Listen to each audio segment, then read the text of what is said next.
नमस्कार, बहुत स्वागत है आपका डेली 24 भारत में। मैं हूं आपके साथ अनीता शर्मा। शुरुआत करते हैं देश दुनिया की बड़ी खबरों से।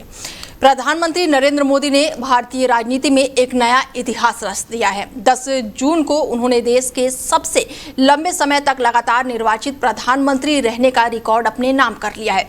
26 जुलाई 2014 को पहली बार प्रधानमंत्री पद की शपथ लेने वाले मोदी ने आज अपने कार्यकाल का 4399 दिन पूरा कर लिया है। इसके साथ ही उन्होंने देश के पहले प्रधानमंत्री जवाहरलाल नेहरू का भी बड़ा रिकॉर्ड पीछे छोड़ दिया है। प्रधानमंत्री के तौर पर ये नरेंद्र मोदी का लगातार तीसरा कार्यकाल है और इस ऐतिहासिक उपलब्धि पर उन्होंने सोशल मीडिया के जरिए देशवासियों को संदेश देते हुए जनादेश, विनम्रता और सुशासन को लोकतंत्र की सबसे बड़ी ताकत बताया है।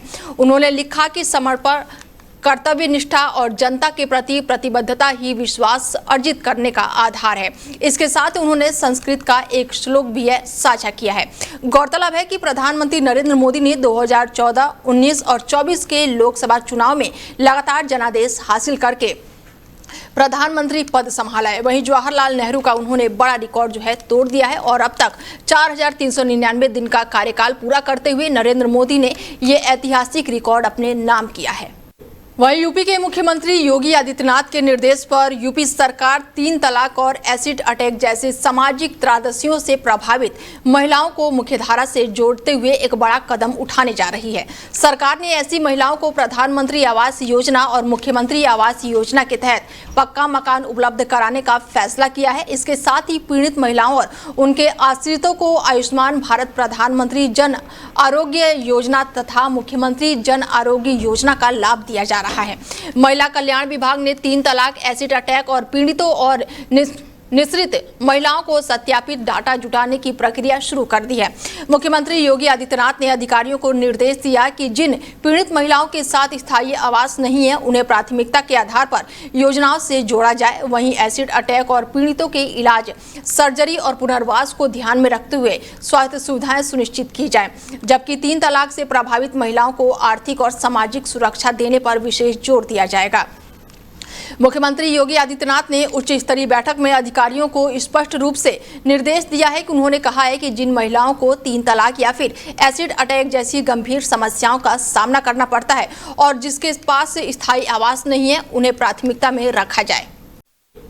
गाजियाबाद के खोड़ा थाना क्षेत्र में नवनीत विहार की गली नंबर 1 में बुधवार को सूर्य की 13वीं के अवसर पर शोक सभा आयोजित की जाएगी और इसको लेकर पूरे क्षेत्र में सुरक्षा व्यवस्था कड़ी कर दी गई है और प्रशासन ने अलर्ट मोड जारी कर दिया है। सूर्य के परिजनों और परिचितों द्वारा सोशल मीडिया के माध्यम से अधिक लोगों से शोक सभा में शामिल होने की, श्रद्धांजलि अर्पित करने की अपील की जा रही है। कार्यक्रम में बड़ी संख्या में लोगों के पहुंचने की संभावना को देखते हुए पुलिस ने सुरक्षा व्यवस्था को मजबूत कर दिया है। घटना 28 मई को बकरीद के दिन की बताई जा रही है, जब सूर्य की उसके ही दोस्त असद द्वारा कथित रूप से हत्या कर दी गई थी। बताया जा रहा है कि उसे कुर्बानी दिखाने के बहाने बुलाया गया था, जिसके बाद ये वारदात हुई। इस घटना के बाद से क्षेत्र में तनाव की स्थिति बनी हुई है। स्थिति को देखते हुए पुलिस प्रशासन पूरी तरह से अलर्ट मोड पर है। इलाके में लगातार निगरानी रखी जा रही है ताकि किसी भी प्रकार की अप्रिय घटना को रोका जा सके। पिछले कई दिनों से राजनीतिक और सामाजिक संगठनों के लोग पीड़ित परिवार से लगातार मुलाकात कर रहे हैं। प्रशासन का कहना है कि कानून व्यवस्था बनाए रखने के लिए हर संभव कदम उठाया जा रहा है। और हमारे साथ राकेश दास जुड़ चुके हैं, उनसे जानते हैं संवाददाता हमारे की क्या कुछ अपडेट है, क्योंकि बकरीद के दिन ये बड़ा घटना हुआ था और इसके बाद से अब शोक सभा को लेकर आयोजन किया गया है। क्या कुछ अपडेट है राकेश? जी बिल्कुल, देखिए गाजियाबाद के खोड़ा कॉलोनी में ये जो नवनीत विहार में सूर्य हत्याकांड है, ये बहुत ही चर्चित मामला था पूरे प्रदेश के अंदर और लगातार इसमें तमाम संगठन के लोग मौजूद थे। और आज जो सूर्य हत्याकांड के बाद आज उसके 13वीं का आयोजन किया गया है। लगातार लोगों से मांग की जा रही है कि भारी मात्रा में वहां पर लोग पहुंचे।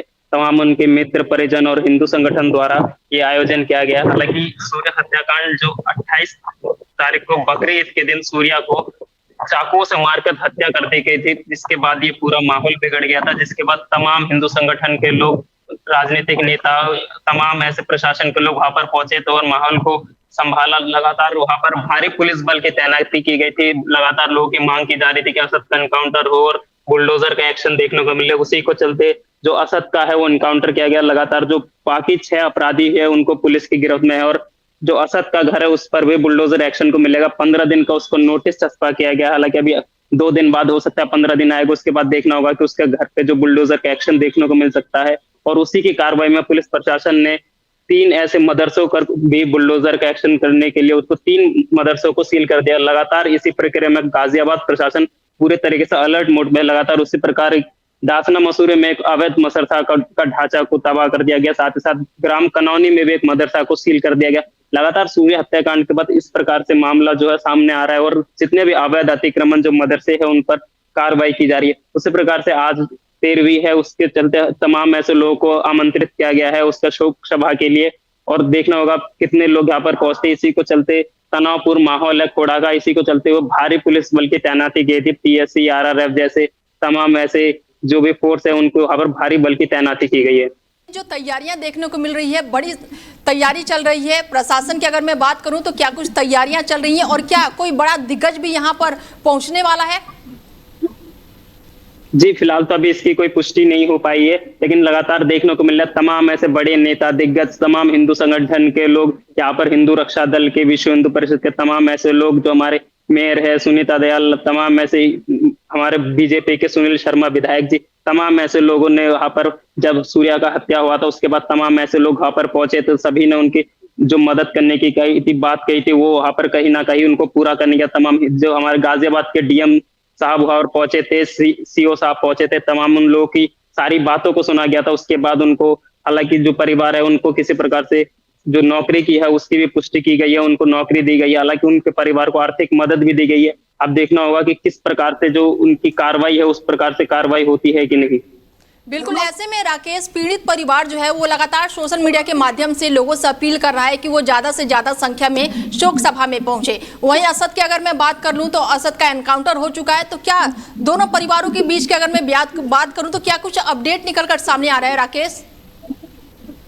जी देखिए, अभी तो माहौल अभी भी तनावपूर्ण है। हिंदू मुस्लिम अगर की बात आती है तो माहौल तो कहीं ना कहीं गर्म रहता ही है। हालांकि अब इसी को चलते हुए तमाम, जैसे सूर्य हत्याकांड 28 तारीख के बाद से वहां पर भारी पुलिस बल की अभी भी तैनाती है, वहां पर किसी प्रकार का कोई विवाद ना हो, इसके चलते आरआरएफ की टीम जो है, पीएसए की जो ऐसी तमाम जो टीमें हैं वहां पर बैठाई गई है। तमाम सुरक्षा हर मोड़ पर जो भारी पुलिस बल की है वहां पर तैनाती की गई है। जो सीओ साहब करीबन, डीसीपी साहब करीबन हर दूसरे दिन आकर वहां पर चेकिंग करते हैं, और जितने भी अवैध तरीके से यहाँ पर जो मदरसे चलाए जा रहे हैं उन पर भी चेकिंग करें, कहीं ना कहीं यहाँ पर कोई विवाद ना हो जाए, किसी प्रकार का कोई भड़काऊ कमेंट ना आ जाए, जिसके चलते हुए भारी पुलिस बल की वहां पर तैनाती की गई है। अब देखना होगा कि, हालांकि परिवार का तो अभी भी कहना है कि उनके जो 6 लोग हैं उन सभी का एनकाउंटर होना चाहिए था, पर कहीं ना कहीं पुलिस इस पर जो है, प्रशासन का कहीं ना कहीं इस पर कुछ हो सकता है, इसके चलते उन्होंने उस चीज को कंट्रोल कर रखा है। अब देखना होगा, जो पीड़ित परिवार है उनकी अभी भी मांग है कि उसके ऊपर कड़ी से कड़ी कार्रवाई की जाए और फांसी हो। हालांकि जो मुस्लिम समुदाय है वहां पर अभी भी देखने को आपको मिलेगा कि वहां पर जो दुकानें हैं, मुस्लिम को जितनी भी दुकानें हैं वहां पर मुस्लिम समुदाय ज्यादा है। तमाम गली जो रास्ता है वहां से मुस्लिम समुदाय की ज्यादातर दुकानें, अभी भी वो दुकानें बंद दिखती है और कहीं ना कहीं भारी पुलिस बल की तैनाती अभी भी है। अब देखना होगा कि आगे जाकर ये जो दुकानें हैं ये खुलती है कि नहीं खुलती है। ऐसी जो माहौल तनावपूर्ण है, इससे ये जो माहौल है ठंडा होता है कि नहीं, इसी के चलते जो अभी आज शोक सभा है इस पर लोगों को बुलाया गया। अब देखना होगा इसके बाद माहौल क्या रंग लेता है। ऐसे में राकेश, यहाँ पर जो ये पूरा मामला है हिंदू और मुस्लिम समुदाय में बढ़ चुका है। कल शोक सभा है, इसी गली में शोक सभा है जहाँ पर ये बड़ी वारदात हुई थी, तो क्या लग रहा है मुस्लिम समुदाय भी इसमें पार्टिसिपेट करेगा? क्या इस शोक सभा में मुस्लिम समुदाय के लोग जाएंगे? क्योंकि जहाँ तक आशंका जताई जा रही है कि हिंदू संगठन जो है वो भारी तादाद में इस समय पहुंचेंगे, तो क्या मुस्लिम समुदाय भी बढ़ चढ़ के इस शोक सभा में हिस्सा लेंगे राकेश? जी देखिए, असद के इनकाउंटर से पहले भी कहे या असद के इनकाउंटर के बाद भी कहे, किसी भी मुस्लिम समुदाय द्वारा वहां पर जो सूर्या का घर है वहां पर उनको, उनके घर पे जाकर किसी भी प्रकार की सद्भावना या संभावना या फिर किसी प्रकार की जो भावना प्रकट करना है, ऐसा नहीं देखा गया है। तो हालांकि हम कहे तो किसी भी मुस्लिम परिवार से अगर किसी पत्रकार ने जाके बात करने की कोशिश करी तो उन्होंने भी मना कर दिया बात करने से। उनका कहना है कि हालांकि ठीक है, जो भी हुआ, उनको जो असद है उसके ऊपर एनकाउंटर होना चाहिए था, हालांकि ठीक था, पर किसी भी प्रकार से उस परिवार को सहानुभूति मुस्लिम समुदाय द्वारा देखने को नहीं मिली। जब तीनों मदरसे पर सील किया गया था तभी मुस्लिम समुदाय द्वारा जो जो बातें थी वो निकल के आ रही थी कि ये गलत है, मदरसा जो सील नहीं करना चाहिए था, ये प्रशासन द्वारा गलत किया गया। हालांकि इससे पहले प्रशासन के क्यों नहीं देखा, 25 साल से यहाँ पर जो मदरसे है वो चलाए जा रहे हैं। अब सूर्या के मृत्यु के बाद ही ये सारी चीजें क्यों आ रही है। हालांकि इसके बाद मुस्लिम समुदाय का बात निकल आया, लेकिन सूर्या के घर पे किसी प्रकार की उनकी जो संवेदनशील जो बातें जो है उनके लिए जो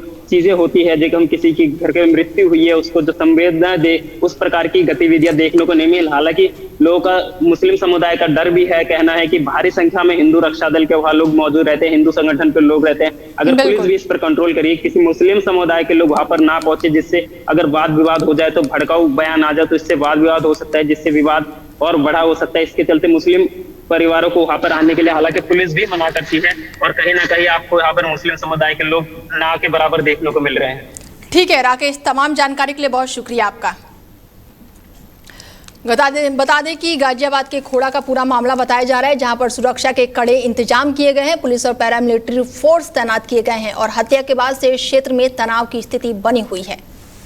वहीं टीएमसी के राष्ट्रीय महासचिव और सांसद अभिषेक बनर्जी की मुश्किलें बढ़ती हुई नजर आ रही हैं। डायमंड हार्बर लोकसभा सीट से बीजेपी प्रत्याशी रहे अभिजीत दास ने करीब 8 साल पुराने कथित हमले के मामले में डायमंड हार्बर थाने में नई शिकायतें दर्ज कराते हुए दोबारा जांच और एफआईआर की मांग की है। बीजेपी नेता का आरोप है कि 21 दिसंबर 2018 को कापटहाट इलाके में एक राजनीतिक सभा में जाते समय उनकी गाड़ी को रोककर हथियारबंद लोगों ने हमला किया था, जिससे वो गंभीर रूप से घायल हुए थे और उनके कई समर्थक भी जख्मी हुए थे। उन्होंने इस घटना को पूर्व नियोजित राजनीतिक साजिश बताते हुए हमले की निष्पक्ष जांच की मांग की है।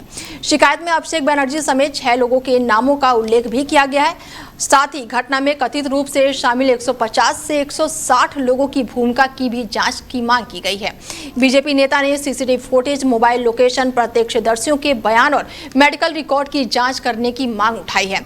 उधर शिकायत मिलने के बाद से डायमंड हार्बर पुलिस ने मामले की जांच शुरू कर दी है। वहीं अभिषेक बनर्जी को हाल ही में एक अन्य मामले में भी सीआईडी को नोटिस मिला है। विधानसभा में विपक्ष से जुड़े एक प्रस्ताव पर विधायकों के हस्ताक्षर के कथित विसंगतियों को मिलने पर पूछताछ के लिए भेजा गया है और इसको नोटिस को जो है हाई कोर्ट में चुनौती भी दी गई है, जिस पर बुधवार को सुनवाई होनी है। मध्य प्रदेश में कांग्रेस की राज्यसभा उम्मीदवार मीनाक्षी नटराजन का नामांकन रद्द किए जाने के विरोध में कांग्रेस के 10 सदस्यीय प्रतिनिधिमंडल आज दोपहर 12 बजे चुनाव आयोग से मुलाकात करने पहुंचे। प्रतिनिधिमंडल में केसी वेणुगोपाल, जयराम रमेश, रणदीप सुरजेवाला और सचिन पायलट समेत कई वरिष्ठ नेता शामिल रहे। मीनाक्षी नटराजन का नामांकन मध्य प्रदेश और तीसरी राज्यसभा सीट के लिए बीजेपी उम्मीदवार की शिकायत के बाद रद्द किया गया था। शिकायत में आरोप लगाया गया था कि उन्होंने तेलंगाना में लंबित और आपराधिक मामलों की साजिश जानकारी नामांकन पत्र में छिपाई है। कांग्रेस ने इस फैसले को लोकतंत्र की हत्या बताते हुए कड़ा विरोध जताया। पार्टी का कहना है कि नामांकन रद्द करने का फैसला अनुचित है और इसी मुद्दे पर वो चुनाव आयोग के समक्ष अपना पक्ष रखेंगी। कारण बिना कोई कारण बताए हुए केस को रिजेक्ट किया, नॉमिनेशन पेपर को। हमारे उम्मीदवार पर कोई एफआईआर नहीं है, कोई चार्जशीट नहीं है, कोई मुकदमा नहीं है, लेकिन जानबूझ के लोकतंत्र की हत्या करने की जो कोशिश की जा रही है उसके विरोध में आज हम लोग यहाँ पर आए। समय पर समय मांगा। निर्वाचन आयोग इस देश के लोकतंत्र का संरक्षण करने के लिए है और हम सब यहाँ पर आए आवेदन देने के लिए। लिखित में हमने 2 घंटे पहले बताया था, ना तो अंदर जाने दे रहे हैं, ना निर्वाचन हमसे मिल रहा है। हम किसको कंप्लेन करेंगे? इस लोकतंत्र में हमारी वो सीट जो हम जीत रहे थे उनके नामांकन को बिना कारण के रद्द किया गया है। पूरे देश में लोग देख रहे हैं कि लोकतंत्र को तार तारे सरकार कर रही है और भाजपा की एकमात्र कोशिश है कि सत्ता और ताकत को हड़पना। और लोकतंत्र में अगर हमारी आवाज सुनने वाला कोई नहीं है, हमारे पास सारे विकल्प खुले हैं। हम न्यायपालिका का दरवाजा भी खटखटाएंगे, लेकिन आज हम लोग यहाँ पर आए थे अपना आवेदन देने के लिए, कंप्लेन देने के लिए, और हमसे मिलने को तैयार नहीं है। हमारे आवेदन को हमारे जनरल सेक्रेटरी संगठन ने लिखित में दिया और आज हमें कह रहे हैं आपको अधिकार नहीं। चुनाव चल रहा है, निर्वाचन आयोग में ताले लगे हुए हैं, election is going on and they have locked the election commission. कहां जाएंगे हम? लेकिन राष्ट्रीय पार्टी कांग्रेस पार्टी के एक उम्मीदवार का इस तरह नामांकन रिजेक्ट करना ये दिखलाता है कि किसी हद तक भाजपा सरकार जा सकते हैं। और पश्चिम बंगाल की मुख्यमंत्री ममता बनर्जी को एक बड़ा झटका लगा है। तृणमूल कांग्रेस की राज्यसभा सांसद जो है उन्होंने इस्तीफा दे दिया है और ऐसे में ये बड़ी जानकारी निकलकर सामने आ रही है।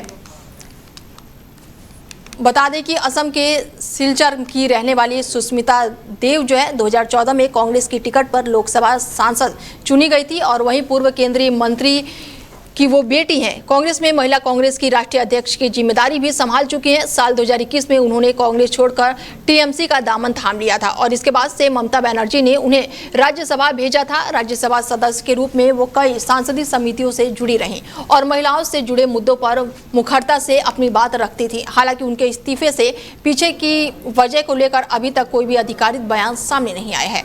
ऐसे में अब राजनीतिक गलियारों में उनके अगले कदम को लेकर चर्चाएं तेज है। वहीं संभल पुलिस ने बड़ी कार्रवाई करते हुए मादक पदार्थ तस्करों के खिलाफ बड़ी कार्रवाई की है और 4 तस्करों को गिरफ्तार किया है। पूरा मामला जो है कालादेवी थाना क्षेत्र का बताया जा रहा है, जहां पर पुलिस ने बड़ी कार्रवाई की है। संभल पुलिस ने संयुक्त अभियान चलाकर एक कंटेनर ट्रक से भारी मात्रा में प्रतिबंधित रासायनिक पदार्थ बरामद किया है। पुलिस के अनुसार कंटेनर में 628.65 किलोग्राम एसिड था और जिसके बाद से पुलिस ने बड़ी कार्रवाई करते हुए इन्हें गिरफ्तार कर लिया है, जिसके अंतर्राष्ट्रीय बाजार में करीब कीमत जो है 1,60 लाख रुपए आंकी गई है। जांच में सामने आया कि तस्कर इस रसायन को एसी के 20 बॉक्स में छिपा कर ले जा रहे थे और ताकि किसी को शक ना हो। पुलिस ने मामले से कंटेनर ट्रक और 4 मोबाइल फोनों को जब्त कर लिया है। पूछताछ के दौरान खुलासा हुआ कि बरामद जो एसिड है उसको मादक पदार्थों के निर्माण के लिए किया जाता है। पुलिस ने आरोपियों के खिलाफ एनडीपीएस एक्ट के तहत मुकदमा दर्ज कर लिया है और आगे की कार्रवाई शुरू कर दी है। कल देर रात्रि उत्तर प्रदेश पुलिस की एएनटीएफ की बरेली एवं लखनऊ यूनिट जनपद संभल की कालीदेवी पुलिस के द्वारा संयुक्त कार्रवाई में एक बड़ी एसिटिक एनहाइड्रेट सप्लाई की गैंग का बस्ट किया गया है, जिसमें 629 किलो एसिटिक एनहाइड्रेट जिसकी मार्केट वैल्यू 1,60 लाख रुपए है उसको बरामद किया गया है। उल्लेखनीय है कि कल देर रात्रि मुखबिर खास के माध्यम से एएनटीएफ की टीम को सूचना मिली कि एक बंद कंटेनर ट्रक में 200 एसी भी भरे हुए हैं और उसके साथ 10 ड्रम के अंदर 629 किलो एसिटिक एनहाइड्रेट है। एसिटिक एनहाइड्रेट एक वो प्रीकर्सर है जिसका उपयोग हेरोइन, स्मैक या फिर एक्सप्लोजिव बनाने में उसका उपयोग किया जाता है। ये कंट्रोल्ड सब्सटेंस है। इसके बाद में पुलिस के द्वारा वहां पे उस ट्रक को रोका गया, उसकी जब जांच की गई तब ये पाया गया।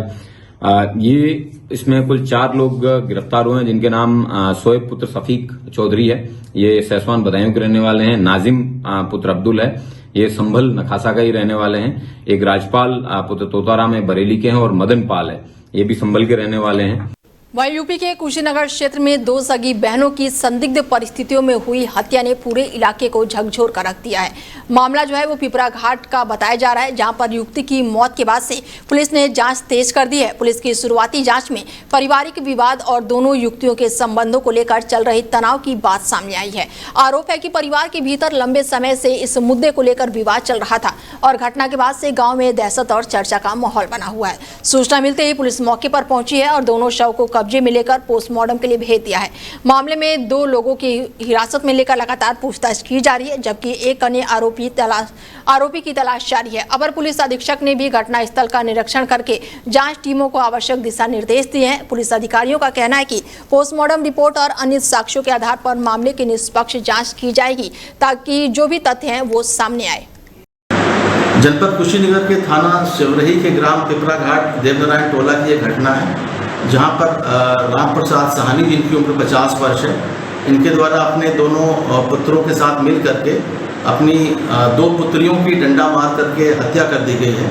इस संबंध में जब गहराई से आसपास के लोगों से पूछताछ की गई तो ये तथ्य प्रकाश में आया कि इनकी दोनों पुत्रियों का गांव के ही 2 युवक जो सुजाती हैं उनके साथ संबंध था, जिसको लेकर के इनके पिता द्वारा 3 बार अभियोग पंजीकृत कराया गया अलग अलग तिथियों में, जिसमें पुलिस द्वारा कार्रवाई करते हुए 3 बार इन दोनों युवतियों की बरामदगी की गई है। इधर इन युवतियों की उन दोनों ही लड़कों से जिनसे उनके संबंध थे उनसे लगातार बातचीत की जाती रही थी। इस बात को लेकर के इनके घर में कई बार झगड़ा भी हुआ था और बताया गया कि 15 दिवस पूर्व ही इनके द्वारा ये मोबाइल भी अपनी पुत्रियों से छीने गए थे और इसी गृह कलेश को लेकर के आज इन दोनों भाइयों द्वारा अपनी बहनों की हत्या कर दी गई है अपने पिता के साथ मिलकर के, और इसमें पुलिस द्वारा सुसंगत धाराओं में अभियोग पंजीकृत किया जा रहा है। चित्रकूट के एक इस्पात सेंटर को लेकर बड़ा विवाद खड़ा हो गया है, जहां पर इस्पात सेंटर के बाहर हिंदू जागरण मंच के कार्यकर्ताओं ने जमकर विरोध प्रदर्शन किया और इस्पात की आड़ में अवैध गतिविधियां संचालित होने का आरोप लगाया गया है। संगठन के पदाधिकारियों का दावा है कि शहर में बड़ी संख्या में इस्पात सेंटर संचालित हो रहे हैं और इनमें से कुछ केंद्रों में नियमों के उल्लंघन की शिकायतें भी मिल रही हैं। विरोध प्रदर्शन और हंगामे की सूचना मिलते ही कोतवाली पुलिस मौके पर पहुंची और स्थिति को नियंत्रित किया। इसके बाद से पुलिस ने संबंधित इस्पात सेंटर में जांच और छापेमारी की कार्रवाई की। पुलिस अधिकारियों के अनुसार मौके से मिले तथ्यों और शिकायतों के आधार पर जांच की जा रही है और हिंदू जागरण मंच ने प्रशासन पर भी गंभीर आरोप लगाए हैं और पूरे मामले की निष्पक्ष जांच की मांग की है। वहीं पुलिस का कहना है कि मामले की जांच जारी है और सभी पहलुओं को ध्यान में रखते हुए कार्रवाई की जा रही है। फिलहाल जांच पूरी होने तक किसी भी आरोपों की आधिकारिक पुष्टि नहीं की गई है। घटना के बाद से इलाके में चर्चा का माहौल बना हुआ है और पुलिस स्थिति पर नजर बनाए हुए है। लोग कहते हैं कि इसमें मसाज पार्लर चलता है, जो कि मसाज पार्लर के आड़ में यहाँ सेक्स रैकेट चलाया जा रहा है, जो कि सिटी कोतवाल अभी की संलिप्तता है। अभी हमने बयान भी कराया जिसमें लोगों ने कहा कि सिटी कोतवाल को हम पैसा देते हैं और पैसा दे करके सब कराते हैं। मतलब 20 तारीख को एडिशनल एसपी साहब को अवगत कराया था, लेकिन अभी तक कोई कार्रवाई नहीं हुई है। मुझे लगता है 15 से 20 दिन बीत गया है। एक आपका जियो पेट्रोल पंप के सामने रिलैक्स इस पर भी चल रहा था, वहाँ भी संगठन हिंदू संगठन पहुँचा, हिंदू जागरण मंच का मैं जिलाध्यक्ष हूँ। हम लोग पहुँचे, हम लोग सूचना मिली, हम लोगों ने वहाँ सेक्स रैकेट को पकड़ा, लेकिन वहाँ सीओ भी पहुँचे, कोतवाल भी पहुँचे, चौकी प्रभारी भी पहुँचे, लेकिन ये लोग कोई कार्रवाई अभी तक इन्होंने नहीं किया है। देखिए, एक दो लोग हैं जिनकी शिकायत पिछले हफ्ते में 2 बार पुलिस इस्पात सेंटर पे गई है। वहाँ लोगों ने अपना श्रम विभाग से रजिस्ट्रेशन प्रस्तुत किया है। शिकायतकर्ताओं का आरोप है कि अनैतिक देह व्यापार अधिनियम के अंतर्गत कार्यवाही होनी चाहिए। अनैतिक देह व्यापार होता है। पुलिस इस शिकायत पे लगातार इंटेलिजेंस गैदरिंग कर रही है और जिस दिन हमारी सूचना पुख्ता हो जाएगी, अनैतिक देह व्यापार अधिनियम के अंतर्गत राजपत्रित अधिकारी के नेतृत्व में छापेमारी करके। बहराइच जिले के करतनिया घाट वन क्षेत्र में वनजीवों का आतंक लगातार बढ़ता जा रहा है। ताजा मामला जो है गिरिराजापुर और बछिया के बीच का है, जहां पर एक तेंदुए ने चलती बाइक पर हमला बोल दिया। जानकारी के मुताबिक गांव के निवासी मैसेर अली अपने साथी विजय सिंह के साथ मोटरसाइकिल से घर लौट रहे थे और इसी दौरान रास्ते में अचानक से ही मादक तेंदुआ जो अपने 2 शवकों के साथ मौजूद था, बाइक पर झपट्टा मार दिया और हमले में बाइक पर पीछे बैठे विजय सिंह गंभीर रूप से घायल हो गए, जबकि बाइक चला रहे मौसर अली की कमर पर तेंदुए के पंजों से गहरा घाव हो गया है। बताया जा रहा है कि दोनों ग्रामीणों ने किसी तरह हिम्मत दिखाते हुए तेंदुए का सामना किया और वहां से जान बचाकर निकलने में सफल रहे। घटना के बाद से दोनों घायल किसी तरह बिछिया बाजार पहुंचे, जहां उन्होंने निजी चिकित्सा से प्राथमिक उपचार लिया और घटना के बाद से इलाके में दहशत का माहौल है और ग्रामीणों में डर जो है वो व्यापक है। फिलहाल बुलेटिन में मेरे साथ इतना ही। दीजिए इजाजत, नमस्कार।